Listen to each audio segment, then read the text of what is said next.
We've got, welcome aboard, everyone. Nice to see you. Thank you very much for being here. I don't know if it's a beautiful day outside, but it's a beautiful day in here. All right, I'm Tammy Bruce, of course. I'm the spokesperson here for the State Department. And everyone watching at home, however you're seeing us, thank you all very much.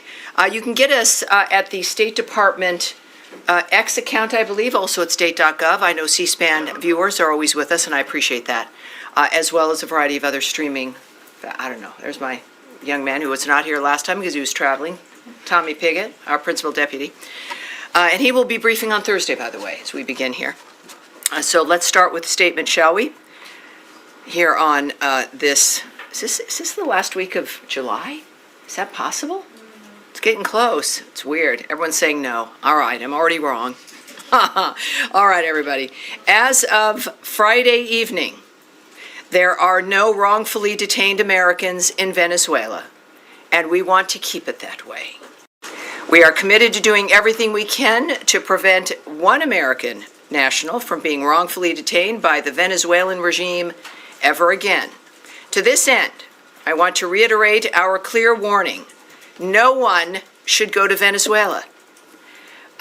We have the risk, certainly, of wrongful detention of Americans, of dual nationals, of lawful permanent residents. Whoever you are, don't go there.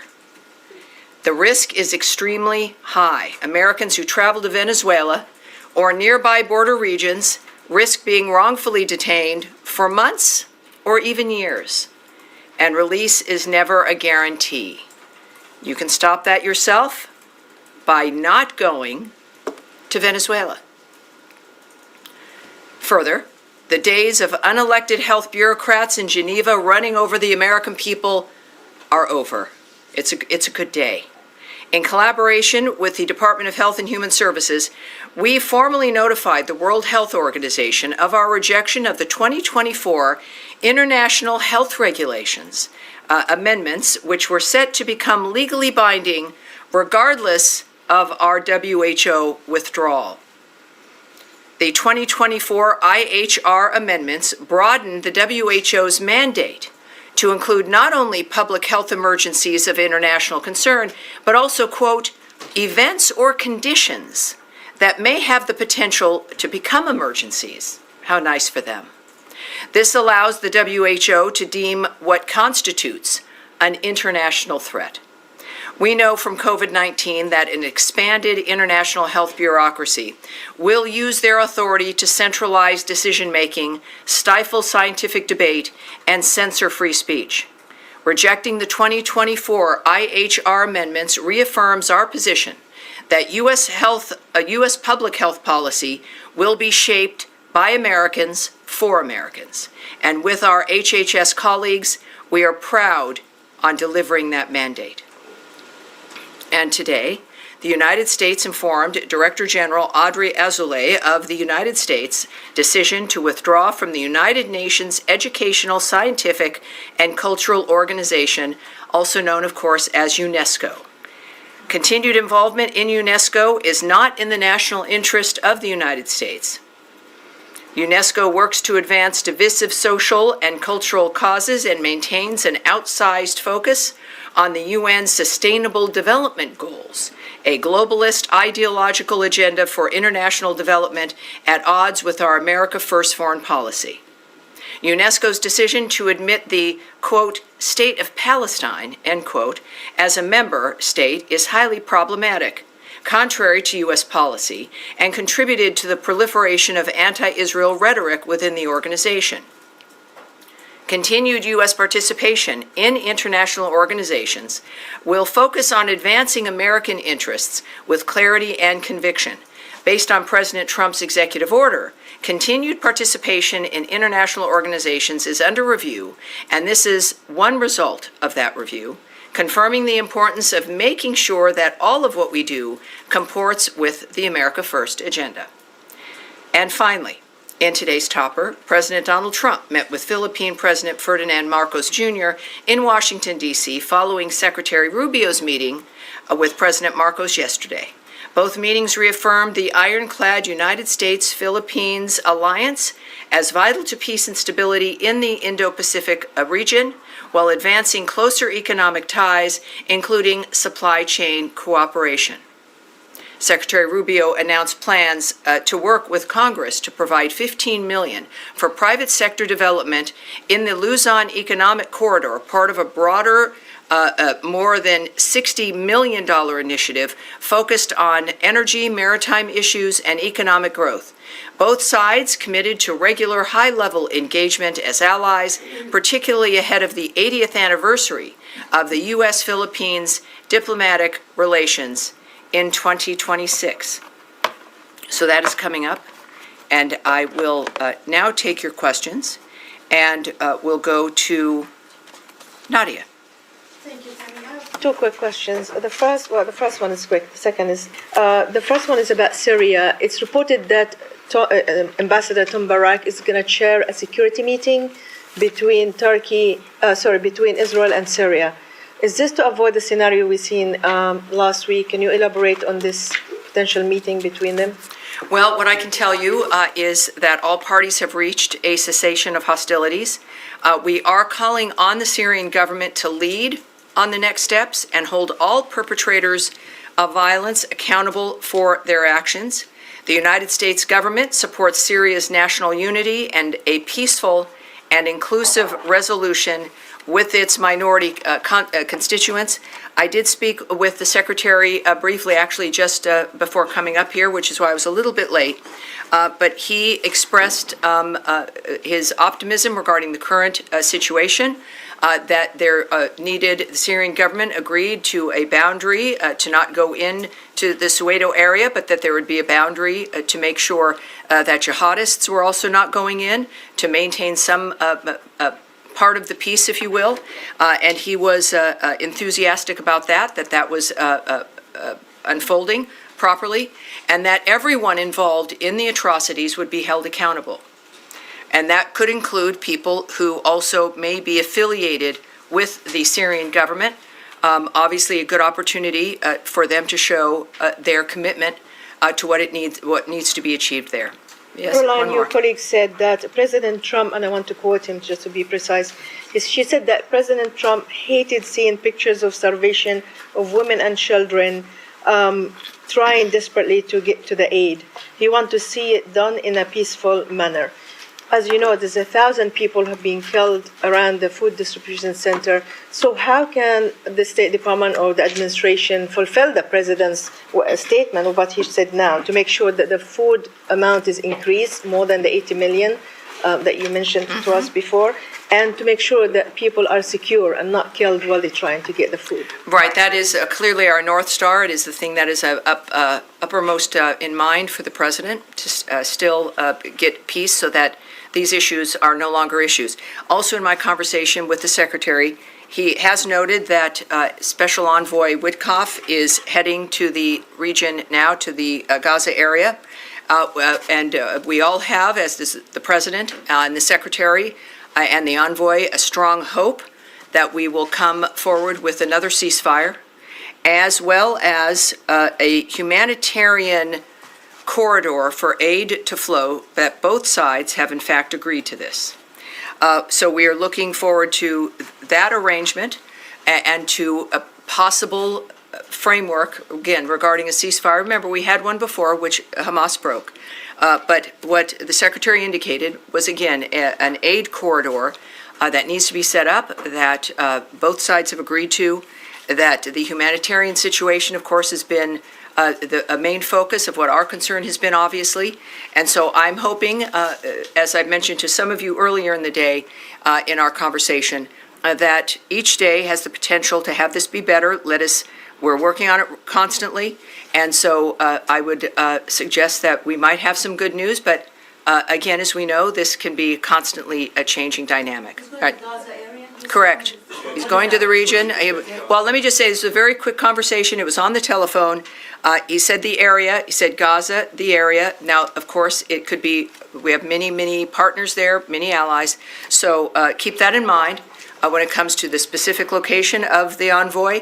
I do not have that, but it's in a dynamic to where we're looking to finalize this arrangement. Yes, Andrew Mitchell. Hi there. Thank you very much. Recognizing that, as you've stated many times, as we know, Hamas started this and can finish it. Yes, ma'am. I just want to take it from there, from where you just left yes. off.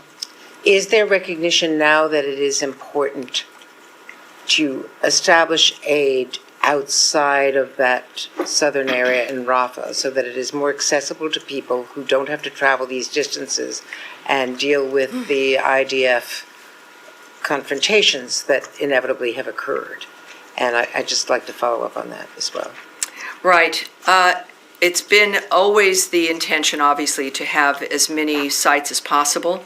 And again, it's been the difficulty of being in a war zone and what you can do and what you can arrange. The fact that we've had 3 sites up, and I think now it is nearly 85 million meals to date at the distribution centers that do exist. Clearly, it's not just a dynamic of wanting more distribution centers in a war zone. Our goal is to have not a war zone, and the aid corridor that the Secretary mentioned to me, so that multiple entities can deliver aid and whatever is needed in that region without being eluded and hijacked by Hamas. Now, the initial plan, as it had been described to us, was that the so-called Gaza Humanitarian Foundation would have... Well, it really is called that. It's really called the Gaza Humanitarian Foundation, but go ahead. Well, they call themselves the Gaza Humanitarian Foundation. Yes, ma'am. That they would be using American contractors or other contractors for security. As it's turned out, it seems to be more IDF, and that's been possibly one of the causes of the problems that, as was just mentioned, it's been 1,000 deaths. Supposition there, so doctors have pointed out that people are coming in with, heavy wounds from heavy artillery. Is the possibility of having some sort of neutral contractors as the security force rather than the IDF? Well, that, of course, presupposes that IDF soldiers who are in a mode of defense of their country are deliberately shooting civilians and children. I didn't suggest that. Well, that is the implication that you need someone who's, not involved implies that it would be better. It is a dynamic where, and I think even a horrible situation over this weekend regarding a UN convoy in Zikkim at a crossing, that more than 30 people were killed in that dynamic trying to access food, because that is the focus of every human being. This has got to end. Well, not every human being, but certainly Hamas is preferring the way things have been. This was at a crossing in northern Gaza, and there are certainly Hamas is injured by the inability to hijack this food and to hijack trucks.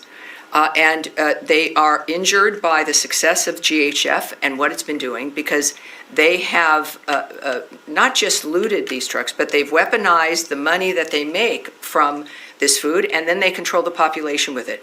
It is the success of GHF has removed, by getting meals in at that number is a tremendous success, but it's removed the power and the influence of Hamas financially and with using aid and food as a weapon itself to control people. So it is, I think that the UN knows this, everyone else has seen this, that it's not a dynamic, and I've got the GHF statement here as well for you, but I think no matter who has been trying to deliver food, they've known historically and recently that there's going to be, and as long as Hamas still has its weapons and is still a player in that region, there's still going to be problems. The GHF statement regarding this last massacre, if you will, we're deeply saddened by reports that more than 30 people were killed while trying to access food from a UN convoy at the Zikkim crossing in northern Gaza as humanitarian efforts face escalating violence. Like most incidents, this incident is not linked to GHF, despite what was falsely implied by various newspapers. These tragedies deserve visibility. The entire aid system is under immense strain. We hope reporters will cover these incidents with the same scrutiny GHF receives, because understanding the full picture is essential to protecting civilians and improving aid delivery. And have you seen the statement by 28 countries led by some of our closest allies in Europe?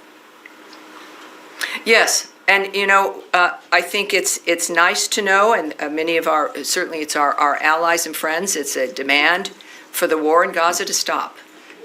And we, of course, we've taken actions on that, I think, as we've seen, and we wonder why certain things have continued unabated, or at least in a kind of a perpetual loop, is because strongly worded letters don't stop this madness. Strongly worded letters won't stop Hamas. Strongly worded letters wouldn't stop Iran.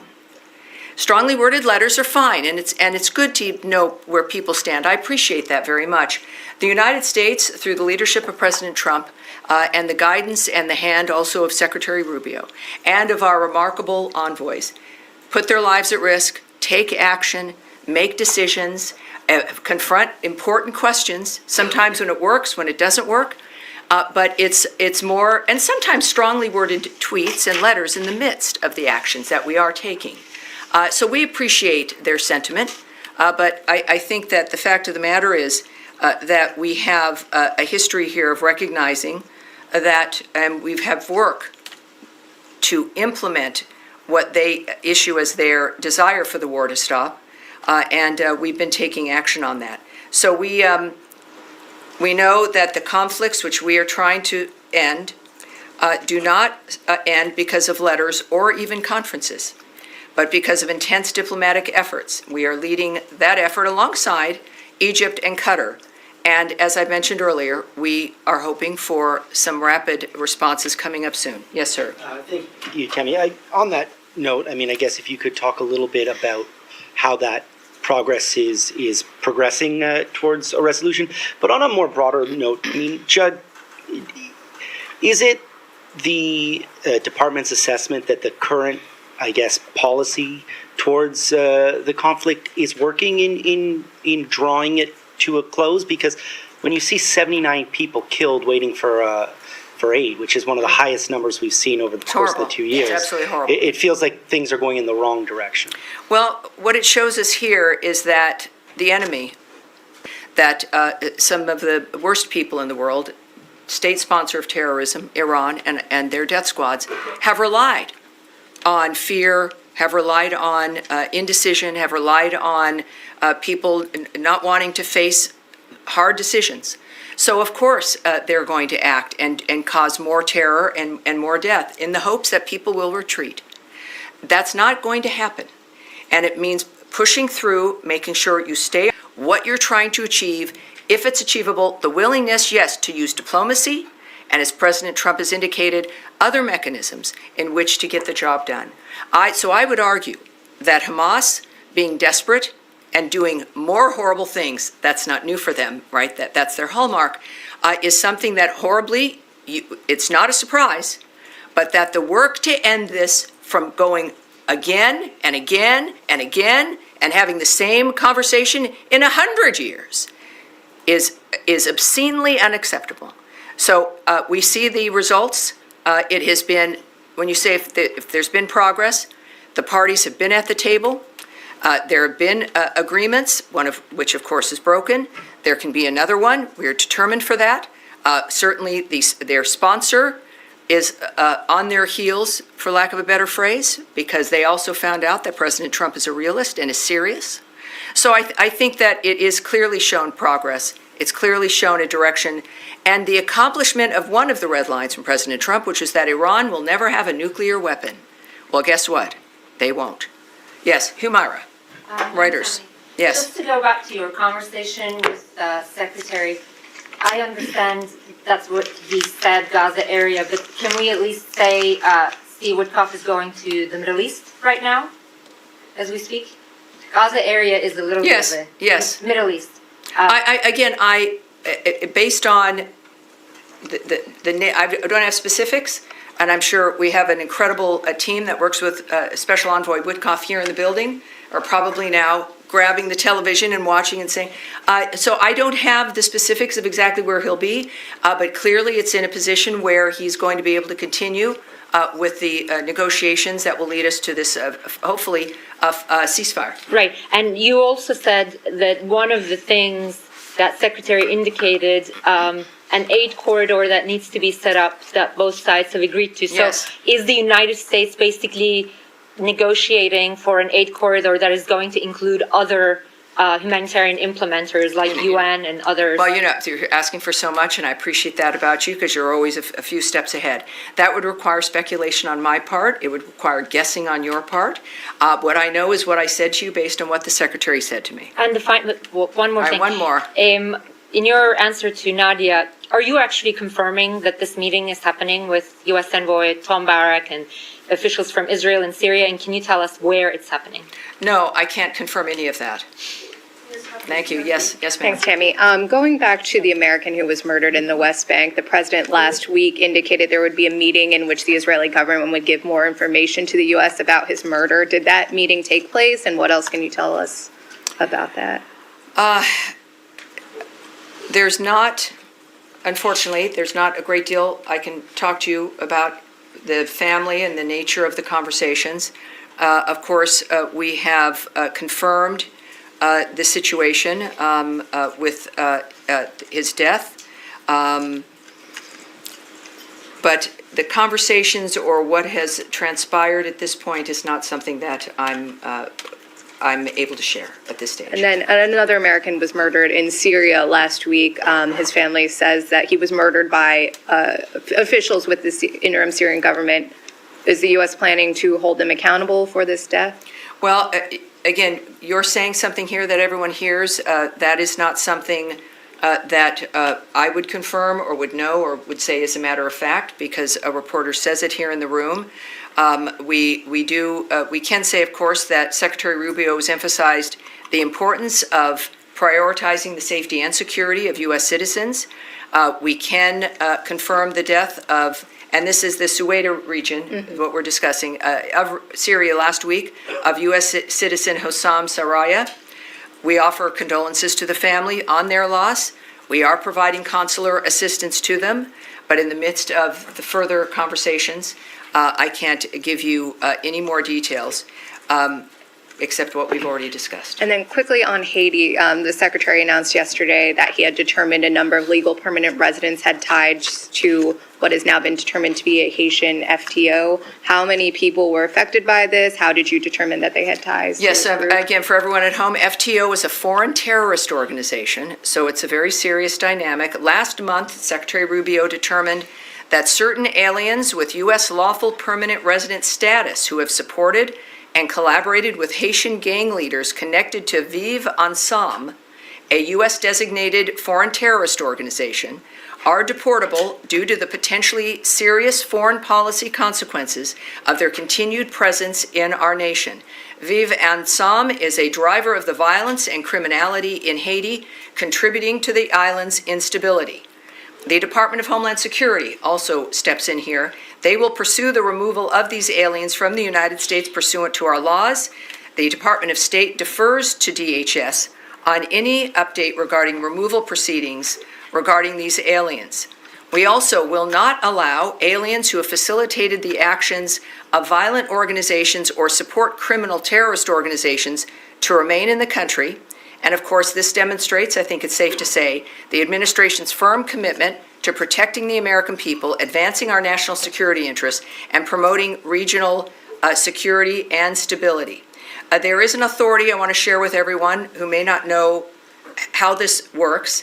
These actions are taken pursuant to Section 237A4C of the Immigration and Nationality Act. Under this section, also referred to as 4C by many, of the INA, an alien is deportable if the Secretary of State has reasonable grounds to believe that the alien's presence or activities in the United States would have potentially serious adverse foreign policy consequences for the United States. All right, yes, sir.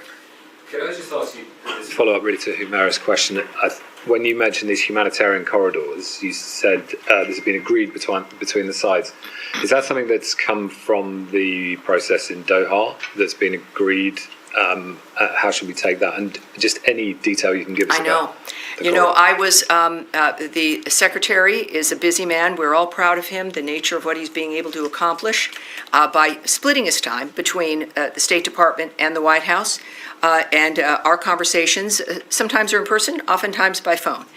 So when I've got him in a moment, I'll just jotting down what he's saying. What I can't tell you, and whether I knew or not, is how this came about, where it was decided, or who the parties were. Is your understanding that these corridors will be in addition to what's happening now? Because we know, for example, the UN says there's 6,000 trucks on the Egyptian side at Rafah. Are we talking about all of that material that hasn't been able to access? I wish I had a specific for you. I know that his comments really ranged into the fact that the humanitarian framework has got to ramp up and has got to get better, and obviously we've known that. It requires the ceasefire. And also then a method within which these convoys can move. He did not give me a specific, but he did use the phrase set up, that they need to be set up. Now that could mean a variety of different things, as we know. Some of you think about a physicality.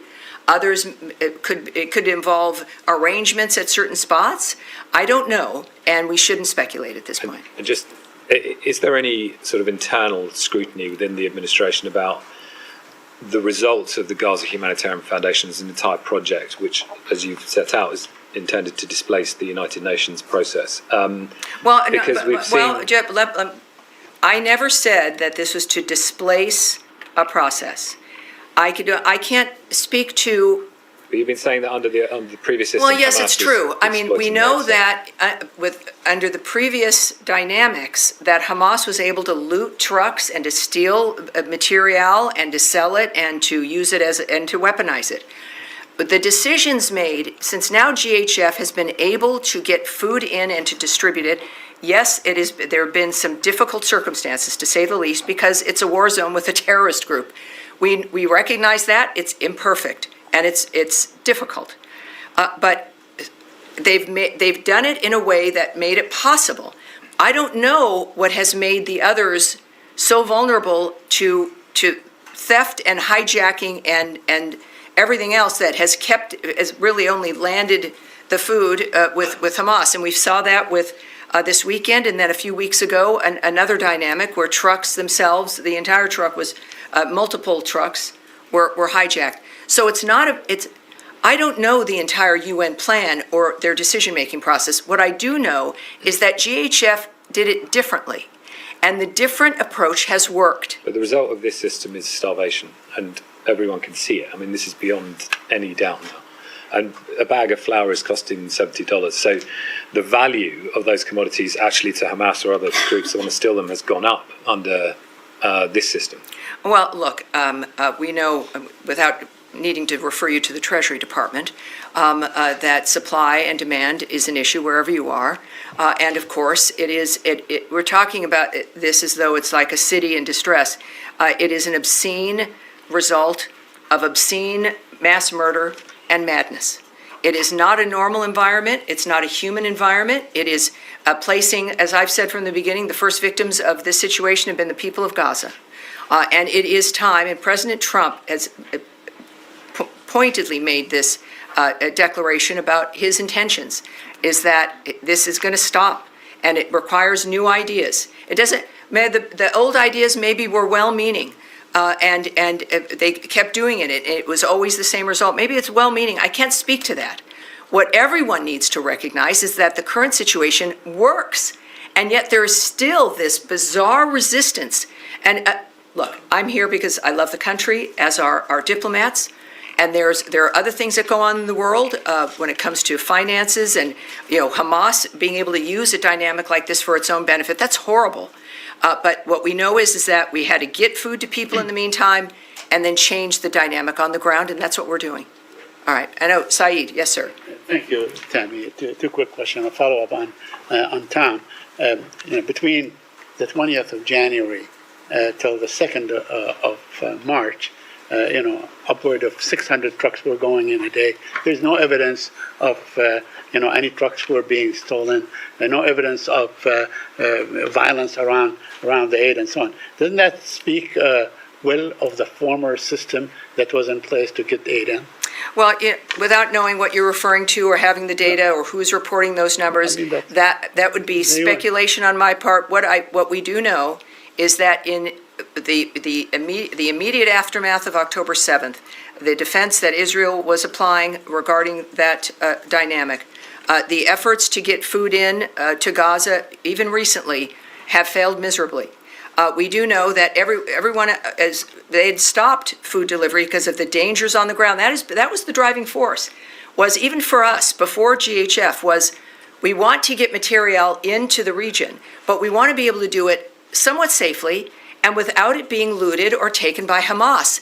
And no one had ideas about how to make that happen, and the GHF plan achieves that. What comes after this, I can't also tell you. That's a different, and there will be a day when we're discussing the redevelopment of Gaza and new issues about the markets of Gaza and the peace of Gaza and who's running Gaza. Those will also be maybe fraught conversations, but boy, I think we both look forward to those days. Yeah, and another quick question. Yesterday, the Chief of Staff of the Israeli Army, General Zamir, said that the current strategy, including storming the Balahut tanks and so on, and including apparently the starvation strategy, is aimed at forcing Hamas to release the hostages. And today, Bezalel Smotrich, the finance minister, said that they have a green light from the Trump administration to basically remove Gazans by force and create I a need to city. stop you right there. I can't have a conspiracy theory, an accusation against President Trump about what someone says that they've been allowed to do. Saeed, we can't have that. And that's not something that belongs in this room with everything at stake, with so many people at risk. And then your answer is to bring up a conspiracy theory about what Donald Trump is saying or not saying. It's one thing to hear someone say it. It's another thing to bring it up in a serious room, of which I've shown you respect throughout, and that is unacceptable. And so we're going to move on. Yes, in the back, sir, Lastampa. Yes, sir. Yeah, thank you, Sami. So about Israel, has anything changed between the relationship between the United States and Israel after the strike on Syria and the killing of all those Palestinians, although the Israelis are defending themselves? So can you elaborate a little bit? I would say you should ask the White House regarding their posture and what they've been experiencing. What I know is the president and the secretary, in their conversations, in their attitudes about the world and what needs to happen, have been consistent. That they don't view Israel or any one of our allies or friends. They're not fair weather friends. These are relationships. So it's not about changing relationships. It's about navigating what happened. I think it's fair to say, certainly most of the nations that are our allies and partners want peace in the world. And that is our goal. Thank you. Yes. Just a quick clarification question on Special Envoy Witkoff's mission. You said that the humanitarian framework in Gaza has got to ramp up, but that you've been understanding that it requires a ceasefire first. No, you've misunderstood me. That's why I'm checking. It can be a ramping up as an example of GHF, who are continually working on how to expand and to have more areas in which to get food delivered. I would consider part of that, but if you're looking at scores of other organizations moving into that's only going to happen when it's safe. So when we think of ramping up, you can have that with more distribution sites for GHF or others who perhaps adopt their technique and strategy, a normal environment. And what are the asks of the Palestinian Authority? Right, I will not, as I haven't before, I tend to not characterize, I work hard not to, anyone's comments or anyone's activities, whether it's the secretary or an ambassador or an envoy or a diplomat. So I'm not going to characterize his remarks. I think we're led by a group of men and women who are pretty clearly speak for themselves, but I wouldn't speak on anything that extends beyond looking to his comments and his activities. could also just follow up on the situation in Gaza. I feel obliged to mention, AFP. We've had reporters there who say that their situation is so severe now that they're actually they can no longer work because of the hunger, and the company has been trying to find ways to either provide them with what they need to survive. It's just not possible right now. Are there any talks that the U.S. government has about how to help? Obviously, journalists aren't. It's a broader problem than just the journalists, but to help people who are there. It's not just AFP; it's other outlets. Either help people get out, help people get supplies that they need, and more broadly, whether to facilitate greater access for foreign journalists. So you're speaking about Syria? Excuse me, with Gaza. Oh, the Gaza Strip. This is a widespread problem. Yes, look, it's Americans, maybe sometimes we take it for granted when people get reports from an area, and we're interested in what the report is. And we see it up with really every outlet, in dangerous situations, when there's bombing and when there's drones. And it's good to remind people that it's a job that people have committed to, knowing where they're going to be going, and they're suited for that.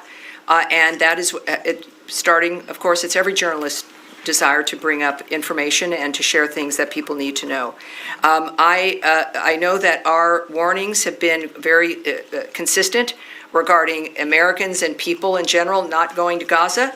I think that your outlets and others, no doubt if they have some issues, should bring it up to the U.S. government. But I think that when you go someplace and you know it's a war zone, that's a risk that is taken and accepted.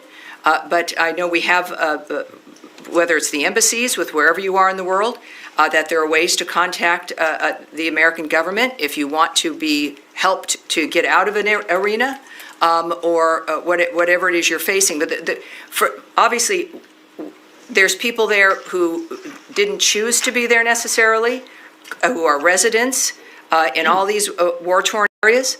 And then there's reporters who we owe a great deal to, who go to these areas and report to Americans for us. Sure, just to clarify, And the world. Just to clarify, we're talking about local reporters. Foreign reporters can't go in, and these people, they have no recourse. But I'll just say that I think all of us, anything that can be done to help the people who are there, I think all of us would be. Well, every single thing we're doing clearly is going to be beneficial for the people and for the people who happen to be reporters, for foreign reporters who want to enter an area.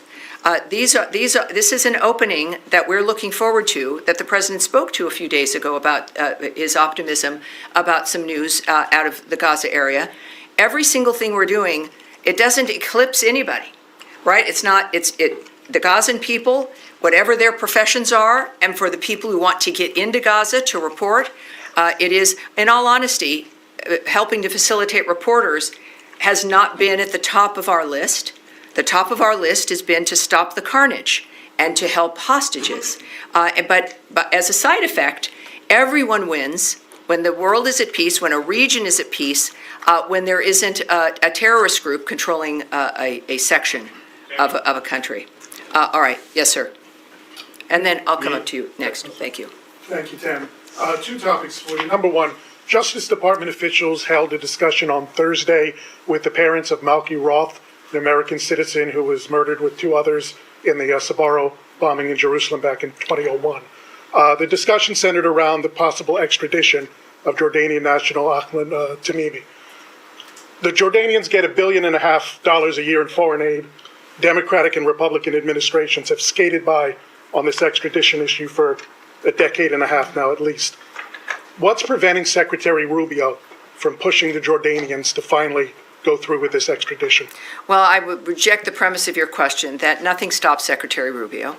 But secondly, you've said a lot of things that I don't know where you've received that or what the context is or if it's completely accurate. So I want to get you an answer. We're going to take that away to see what we can get for you. All Second, right. Can I get a second topic? One more. In terms of Syria going forward, some of the sanctions obviously have been lifted by the Trump administration and some more on the way. Some, though, are determined by Congress, like the Caesar sanctions. Yes. There's two competing bills right now in Congress. One to completely lift the Caesar Act sanctions, another to kind of slow walk it a little bit, make it provisional on Syrian government meeting some parameters.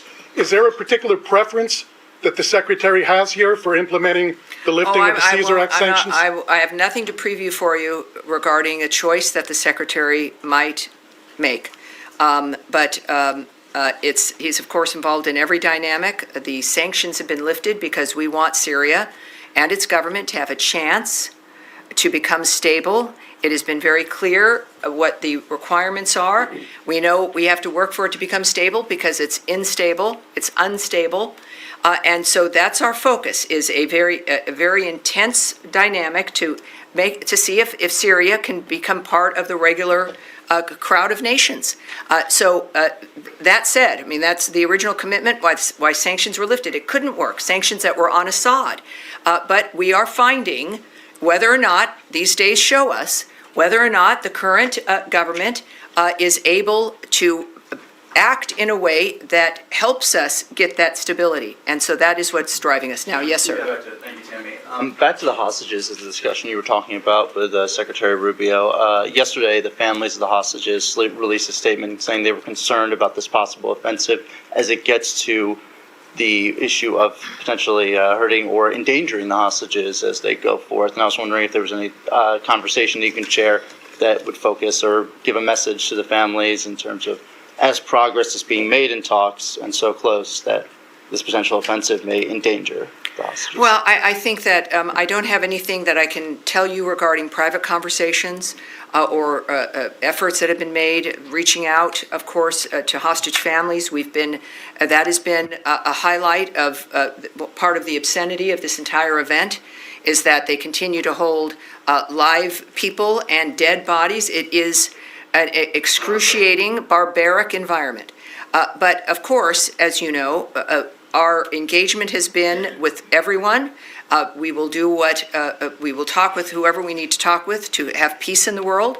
I can't tell you again conversations give you details of any conversations with hostage families, but all of us are well aware of the suffering that happens in a war zone. And our focus has been to stop that war, to stop the fighting, to have a ceasefire. And this is obviously, as you know and all of us know, a conversation the world has. And it is at the top of our mind as we work still to stop this carnage. Yes, sir. Thanks so much. On Ukraine, if I may, does the Secretary have any expectations from upcoming talks in Istanbul, given its timing, its format? Are you guys even part of it? I can't necessarily speak to the Secretary's thoughts dynamically, but I know that our ambassador to NATO had a number of remarks to make that he made this morning on television regarding the talks. Again, this would be Istanbul. First of all, I can tell you that we're aware of the scheduling of a third round of talks being negotiated between the two parties. We continue to encourage direct talks between Russia and Ukraine in pursuit of a comprehensive ceasefire and eventual negotiated peace settlement. The Ambassador Whitaker in this case, said, "I'm encouraged that both sides are going to sit down again and negotiate because that's the only way this is going to be resolved. Getting both sides to the table, getting both sides to the table is going to happen this week. Is important. It is an important next step, and I think that's all because of the leverage that the United States of America and President Trump continues to apply." He also noted that, as we've said repeatedly, constructive good faith dialogue is the only path to ending this war. That has been a hallmark of Secretary Rubio's remarks, that only the two parties can make the difference in deciding to stop this. And the President supports any mechanism that leads to a just, durable, and lasting peace. We have seen, continuous missiles and, drone attacks from Russia, even overnight, they claimed new lives. Today marks, yesterday marked 1 week since the president gave the Russians, I'm sorry, can you say who? Russians, have been attacking, Ukraine, Yes. claiming new lives. Yesterday marked 1 week since the president gave them 7 weeks. Are you guys doing any assessment at this point? Do you think this 1 week window already allows you to draw any conclusion about their behavior? I would caution when the president notes a block of time or a window, that it could be any time in that window. We've already seen that in one instance. There is, at the same time with negotiations, as I mentioned before, without going into the details, if there's a genuine negotiation happening and it's in motion, then things can change rapidly. That the day you set up a window, 2 days later, it can be different because of the conversations that have been had. So it's never a static, for most of us, if we make a plan, it's kind of a static plan for us. We have an appointment and we choose that day for the appointment next month. That's not the case here. These are opportunities that the president speaks about, which is part of an important aspect of his leadership, and what the person who we are speaking with should know, that there might be some options, but it's not the only thing he's looking at. It's not the only dynamic that matters. And we've seen him give windows before, and he's acted very quickly within a block, and I think that's why it matters. He knows, he's said very, very often, many times, he's not happy with what's happening and the choices that Russia is indulging in. Yes, sir, at the end of the row. Thank you, Madam Bruce. Ahmad Shaido from Azerbaijan. Tensions in northern Syria are rising, and we see conflicting interests between countries like Turkey and Israel. And recently, some Israeli voices said that after Iran, Turkey could be the next threat. And meanwhile, in Turkey, there are growing anti-Israel views. Some people are even calling for Turkish army to enter the Gaza. And recently, President Recep Tayyip Erdogan said that we will not allow the partition of Syria. Well, you're in a direction. Every single thing requires a speculation. It's comments that I've not. No, my question is that how do you assess the possibility, what I'll the tell risk you, when of? we think about Turkey and Israel and that region, it's a very heightened environment, and many things are going to be said. What we can say is, of course, that all parties regarding Syria, of course, there's a cessation of the violence there. We don't see the activity that people are talking about or musing about. We don't see that.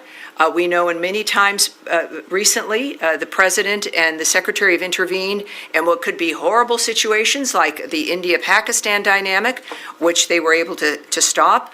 These are our leaders are very well versed on the nature of what we need to do to keep peace at hand, and how to stop any dynamic that might threaten that peace. So I would point people to what is actually the case right now. The real world is enough to have some anxiety about, but we've got good leaders moving us through it. And to not add in conspiracy theories, gossip, propaganda, or other rhetoric meant to make people afraid. Can I ask Eric. Thank you, Sammy. I wanted to ask Secretary Rubio today, or rather, he reposted a post from the Bureau of Western Hemisphere Affairs marking the 13th anniversary of the murder of pro-democracy leaders Osvaldo Paya and Harold Cepero in Cuba. We've seen Rosa Maria Paya recently approved for incorporation as a member of the Inter-American Commission on Human Rights. Yes. Can you speak to any additional actions or any evaluation by the administration about the human rights situation in Cuba, any additional actions we might expect in terms of holding that regime to account? I have nothing to preview for you, but with what you've already noted and what we know about Secretary Rubio is, like with every other country that is in some regime-type trouble, he cares about the condition of the people who are there. He particularly, of course, he understandably cares about Cuba. We've seen him take actions in that regard, but I have no preview for you of anything that might come up later as well. Yes, sir. Thank you so much, Tanya. Question on Syria. You said that you are calling the Syrian government to lead to the next step and hold all parties who are involved in the violence accountable. Yes. Do you feel confident that the Syrian interim government has the capacity and the will to hold those accountable who were involved into violence in Syria, including those who were affiliated with them? Yes, we know. We're, of course, aware of those reports, and we're aware that some who might be affiliated but not directed by the Syrian government may be a part of that. Whether they have the will or the ability to do it, well, we're going to find out, aren't we? And they have something not everyone has, which is the power and the encouragement of the American people and of the American president. The Ambassador Barrack is one of our best. So they have that, and of course our actions to help facilitate that. And this is where we find out what people are made of and what they can actually accomplish. Another question on Right. Iran. Iran and the 3 EU countries will hold a nuclear talks in Istanbul later this week. Yes, we discussed that a little bit already. Does the U.S. build any hope on it, or have you gave Iran, or have you set the end of August as a deadline for Yes. Iran to come back to the table and make a Well, nuclear deal with you? yes, as the president has said, the Iranian people stand to benefit from negotiating in good faith. The ball is in their court. The Iranian leadership has a window of opportunity to choose a path of peace and prosperity for their people, and we are also ready to talk directly to the Iranians. However, we are also closely coordinated with our E3 partners, and we would refer you to our European partners for more information about what happens in that meeting. All right, right there, back, gray suit, yeah, in the glasses, right there. Thank you so much. First of all, thanks. Your press team shared the detailed response of my question regarding violation of Indus Waters Treaty by India. Excellent, good. Your statement says that Pakistan, India, US will encourage direct communication between Pakistan and India to resolve this issue. But I remember President Trump, when he was in Saudi Arabia, he asked Secretary Rubio to invite leadership of Pakistan and India to normalize that relation between the two countries.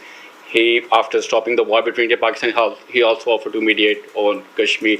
So I was just curious, what are your thoughts that, direct communication on India Waters Treaty, but what about Kashmir and I like things that make me smile. And there are not many questions here make me smile. And we have a lot of good news, and it's I know we talk about the bad news because things need to be fixed, and then you have a focus on it, and then we know how to move forward. And also the fact that, yes, when I say we're going to take a question back and we need more information, you're the proof that, in fact, we do get back to you. And we have Pakistan, who's going to be here for a bilat, and I'll be participating in that, so I'm looking forward to that as well. One more question. President Trump, on many occasions, he said that he will knock out ISIS, Daesh from all over the world. We have seen some success in Syria and Iraq, but this group is again organizing in Afghanistan, ISIS, Al-Qaeda, yes. TTP, BLA, and many others. So when we are expecting any targeted strikes against these terrorist networks in Well, we know, of Afghanistan? course, from his first term that he obliterated ISIS. And then we had a 4-year gap where they had opportunities to regenerate themselves.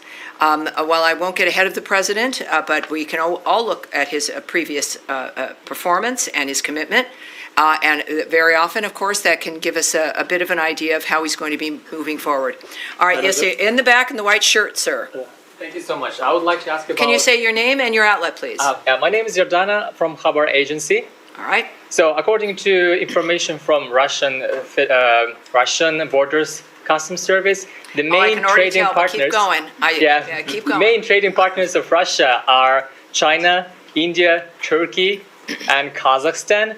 Do you have any message to those trading partners of the Russia, according to the secondary sanction tariffs? If we have a message to anyone who's trading with Russia, that will come from the president and through actions that we take as a government.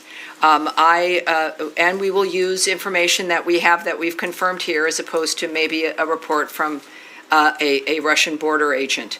But I appreciate that, and we've been very clear about our concern that there are multiple countries who are party to what's happening between Russia and Ukraine.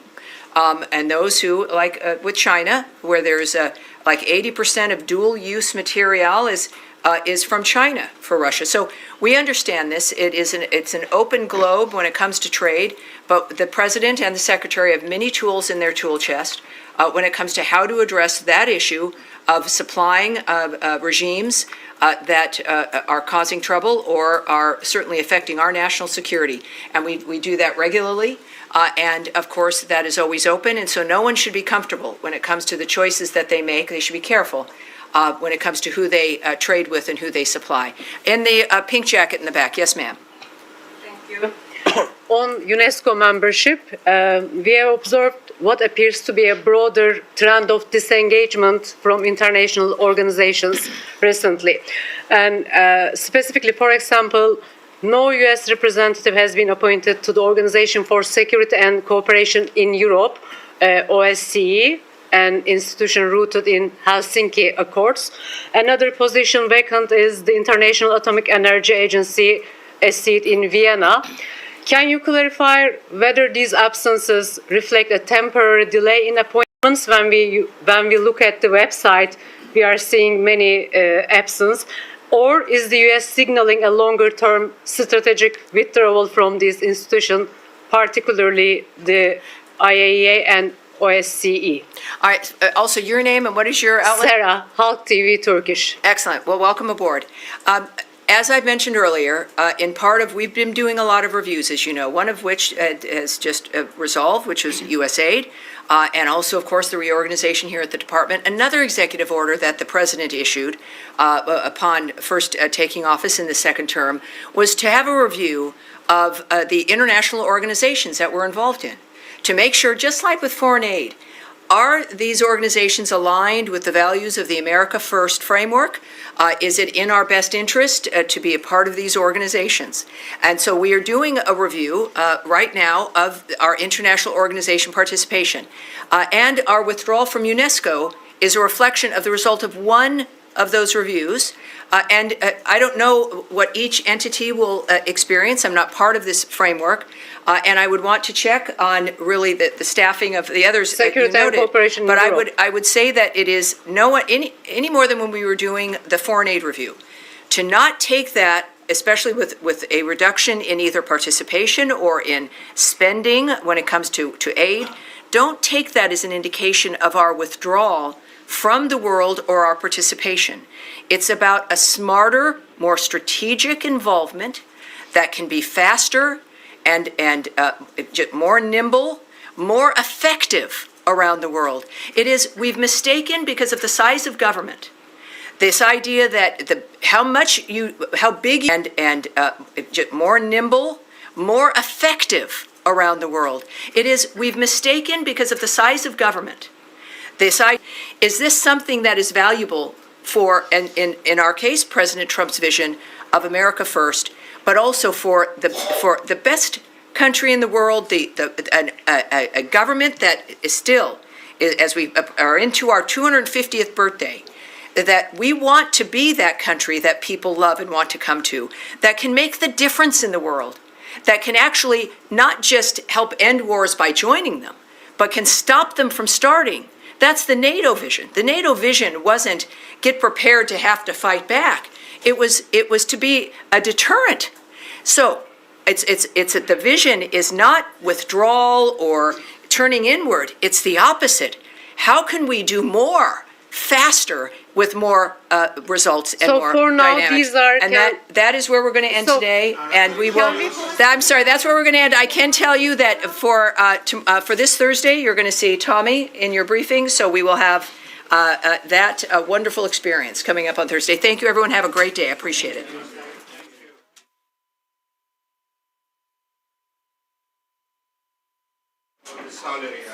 Well, I hope everyone appreciates me. I don't know. I'm sure some don't, but I appreciate that comment. Thank you, sir. I'm sure some don't, but I appreciate that comment. Thank you, sir.